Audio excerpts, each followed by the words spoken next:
Hello and welcome back to 365 Days with mxmtoon. I'm Maia, a singer, songwriter, video maker, Oakland native, and a student of scandals.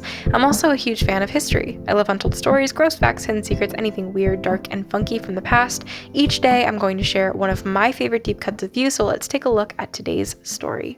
It's 365 with mxmtoon. New facts every day, so don't leave too soon. I'm gonna teach you stuff, no it won't be tough. Gonna go a year till you've had enough. It's 365 mxmtoon. Today, in 1994, figure skater Nancy Kerrigan was attacked by a man working for fellow figure skater Tonya Harding's bodyguard at practice at the Cobo Arena in Detroit, Michigan.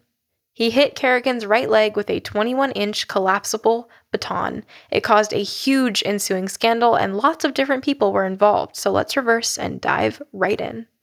Harding was the first American woman to successfully perform a triple axel at competition.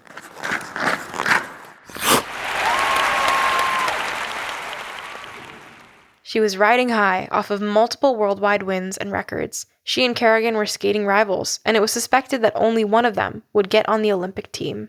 The men who committed the crime were something of a motley crew. The hitman, Shane Stant, had an accomplice, his uncle, Derek Smith, and they were contracted by Jeff Gillooly, Tonya Harding's ex-husband, and Sean Eckhart, Harding's bodyguard.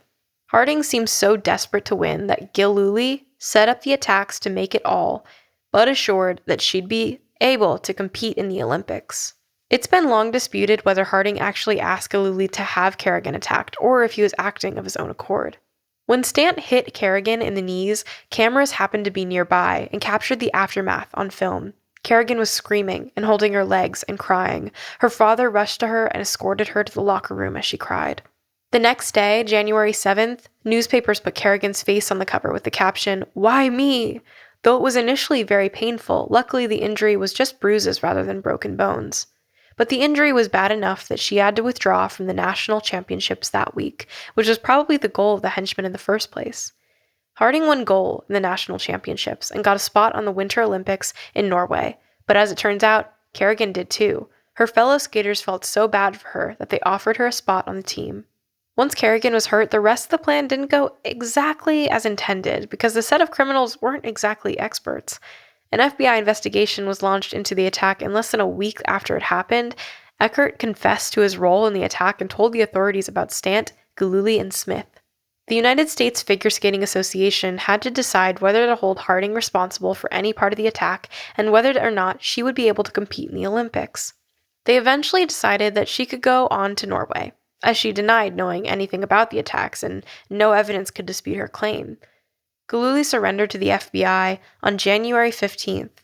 On January 27th, he formally confessed to orchestrating the assault and implicated not only Stant, Eckhart, and Smith, but also Harding in his confession.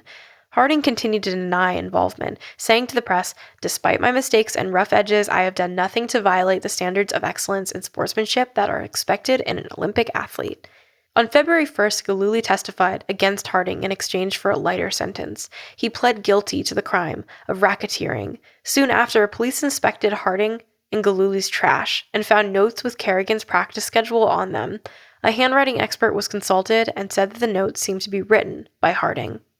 The U.S. Olympics Committee once again had to decide if Harding could still participate in the Olympics. After a tense discussion, they decided that she would still be allowed to participate despite the incriminating evidence. On February 17th, Kerrigan and Harding took to the ice at the same time for an Olympics practice session. Kerrigan wore the same outfit as she did during her attack to show that she wasn't scared of Harding and her possible henchmen. On the night of the Olympic competition, Harding stopped skating just a minute into her routine, citing a broken shoelace. She was allowed to reskate the routine, but to no avail, she came in 8th place at the Olympics, and viewers were quick to call it karma for the attacks on Kerrigan. Kerrigan ended up getting the silver medal, losing out to gold to 16-year-old Ukrainian Oksana Bayul. Kerrigan was caught later on camera making fun of Bayul for crying during the ceremony. This scandal would not let anyone walk away with their reputations unscathed. After the Olympics, Harding ended up pleading guilty to conspiracy to hinder prosecution. She got 3 years of probation and a $160,000 fine. Her 1994 national championship title was later revoked, and she received a lifetime ban from the USFSA. Everyone else involved in the case served jail time. In 2017, the film I, Tonya revived public interest in the scandal.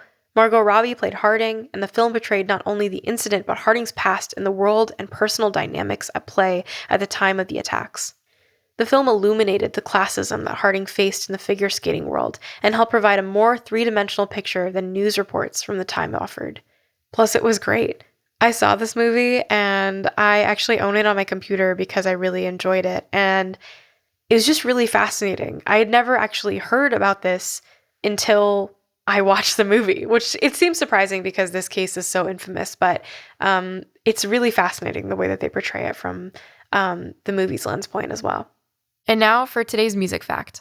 Today in 2017, the first episode of the final season, titled The Farewell Season of American Idol, aired on Fox. The judges for that final season were Jennifer Lopez, Keith Urban, and Harry Connick Jr. The season was about 5 weeks shorter than the previous seasons of American Idol. Trent Harmon ended up winning the final season, and LaPortia Renee was the runner-up. American Idol has been running for 15 seasons on Fox. It was based on a British TV show called Pop Idol and went on to become one of the most successful American television series. If you're not familiar with the format, American Idol revolves around finding amazing talented singers who are just living regular lives. Viewers vote to determine the winner via their phones and the internet. The show produced stars like Kelly Clarkson, Chris Daughtry, Carrie Underwood, and Jordan Sparks. For 8 of its seasons, it was number 1 in US television rankings. But psych, it didn't end up being the actual end of American Idol. It was just the end of American Idol on Fox. ABC revived the series just less than 2 years later.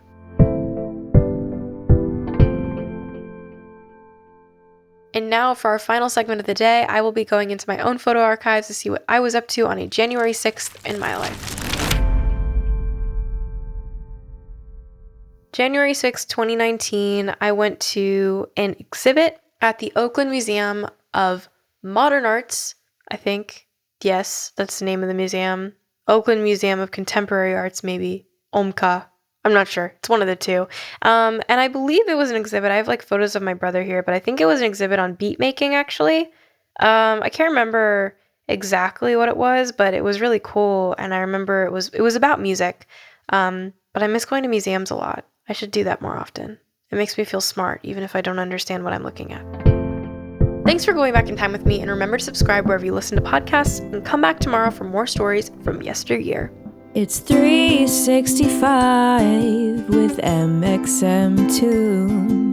New facts every day, so don't leave too soon. I'm gonna teach you stuff, no it won't be tough. Gonna go a year till you've had enough. It's